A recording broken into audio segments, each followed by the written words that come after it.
channel, and welcome if you are new. So today I'm showing you a distress oxide chart.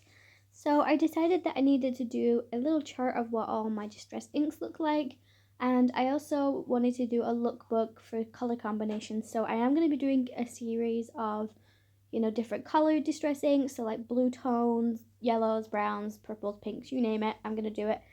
So I'm just taking my paper trimmer and I'm just trimming down some cartridge paper, which I tend to use a lot on my cards for stamping and stuff, so it is my most used card stock, I guess you could say. So I will link it in my description if you guys want to try it out. I've noticed it doesn't actually bleed, it doesn't disintegrate with the alcohol in my alcohol pens, and it stamps very nicely as well. So I definitely recommend trying this if you want a cheaper alternative to like Nina cardstock and stuff. It isn't bright white, it is a bit of like an ivory tone, but yeah, so basically I am just trimming these down to fit into the pocket storage that I have. So the pocket storage that I bought was actually for like Pokemon cards and stuff like that. So you get 9 pockets and whatnot. I will link where I got mine from down below as well. And I actually winged it the first time that I made like a little like insert, I guess you could call this, and then went from there, and that's all I'm doing now. The offcuts on the left hand side, which you can see, I do end up using those actually at the end of this video. So I decided to show you how I make the inserts for the distress oxide combos, so that way you can always refer back to this video if you've come from one of my distress oxide combo videos. But it is something that I've wanted to do for quite a while, I've just never gotten around to it. But yeah, I definitely think having a lookbook is going to help me in the future. So normally when I want to do an ink combination, I generally use a scrap piece of paper, and quite frankly, it's wasting ink and stuff that doesn't necessarily need to be wasted. So this definitely is going to help me stop wasting ink.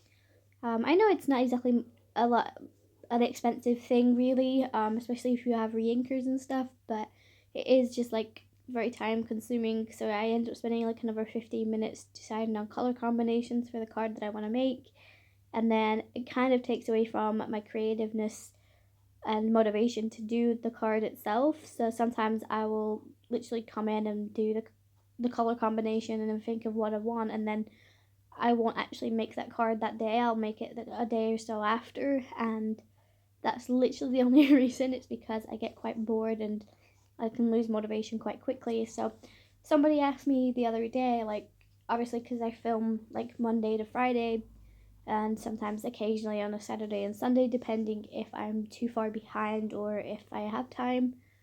But I noticed like a lot of people ask me the same question, and it's like, how do I get so many things done and filmed? And do I ever hit roadblocks and stuff? And the answer to that is yes. Honestly, when I don't necessarily have an occasion to make a card for, I get stumped. I'm like, oh, okay, what can I make? I need to make something to keep me, occupied, and I also need to do it to make my video content very similar. So, yeah, basically, I will generally go through my Instagram, see if there's any challenges going.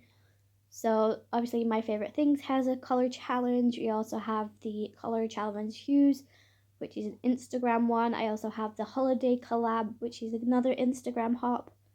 I also have some Team Tiny hops that come up every month that you can join.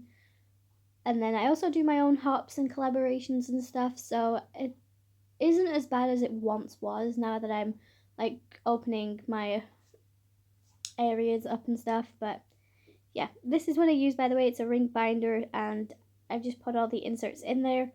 So I'm going to be using a little balloon from the Perfect stamp by Sunny Studios, and this is the thing that I made. So this is actually for like world coins and all that sort of stuff. So at one point I was getting into coin collecting, and then I decided, something it's really not into for me. So I'm just going to bring in all my inks that I have. So I don't have a lot compared to a lot more collaborators and card makers. So I have roughly 33, maybe 34 distress oxides, and then they have like 2 distress inks. But when I first got into card making, this is something I said to myself. It was like, I'm not gonna go and buy, distress inks, distress oxides, because it's very, compared to what I was paying for like my Memento inks, it was quite more expensive, and I didn't really want to waste money on something. But I have to admit, the whole distress oxides are a lot better if you want to do ink blending, and especially if you're a beginner. So I highly recommend trying these. But I think my advice would be, make sure you look around, find the cheapest person to sell you distress oxides. So if that means, going on Facebook marketplaces, or, buy and sell groups, check them first. And then if you can't find any on there, which obviously are a good price and stuff, I do recommend going onto eBay or Amazon.